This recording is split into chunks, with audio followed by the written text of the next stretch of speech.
আজকের আমাদের এই মজলিসের যেই বিষয়টা আলোচ্য বিষয় সেটা হচ্ছে মতানৈক্য সহ ঐক্য কিভাবে নিজেদের মধ্যে ধরে রাখা যায়।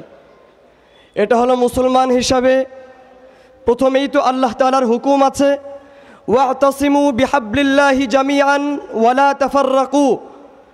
আমি তোমাদেরকে, এখানে তর্জমা হচ্ছে যে তোমরা আল্লাহর রজ্জুকে, আল্লাহর রশিকে পরস্পরে আঁকড়ে ধরো এবং নিজেদের মধ্যে কোনো বিভেদ সৃষ্টি করো না। আল্লাহর রশি কি, কোন জিনিসটা আল্লাহর রশি? সেটা হচ্ছে কোরআন।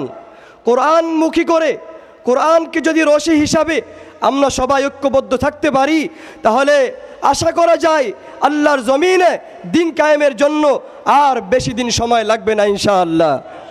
এরপরে আরেকটা আয়াত হচ্ছে ওয়াতিউল্লাহ ওয়া রাসূলাহু ওয়ালা তানাযাউ ফাতাফশালু ওয়া তাযহাবা রিহুকুম ওয়াসবিরু ইন্নাল্লাহা মাআস সাবিরিন। আল্লাহ বলেন আতিউল্লাহ ওয়া আতিউর রাসূল, আল্লাহ এবং আল্লাহর রাসূলের ক্ষেত্রে সবাই ঐক্যবদ্ধ হও। ওয়ালা তানাযাউ, পরস্পরের মধ্যে বাদানুবাদে লিপ্ত হও না, ঝগড়া ফাসাদে লিপ্ত হও না। ফাতাফশালু, যদি লিপ্ত হও তাহলে তোমরা দুর্বল হয়ে পড়বে। যদি পরস্পরের মধ্যে দুর্বল হয়ে পড়ো তাহলে তোমাদের দ্বারা আর এই জমিনে দিন কায়েম হবে না। ওয়াতাযহাবা রিহুকুম, তোমাদের থেকে আল্লাহর রহমত উঠে যাবে।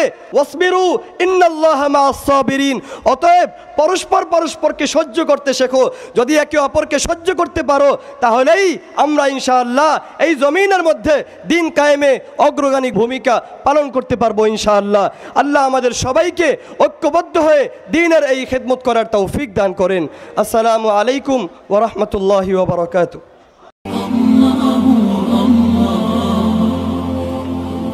আপনারা দেখছেন এটিআর টেলিভিশন, সত্য প্রবর্তনে ঐক্য।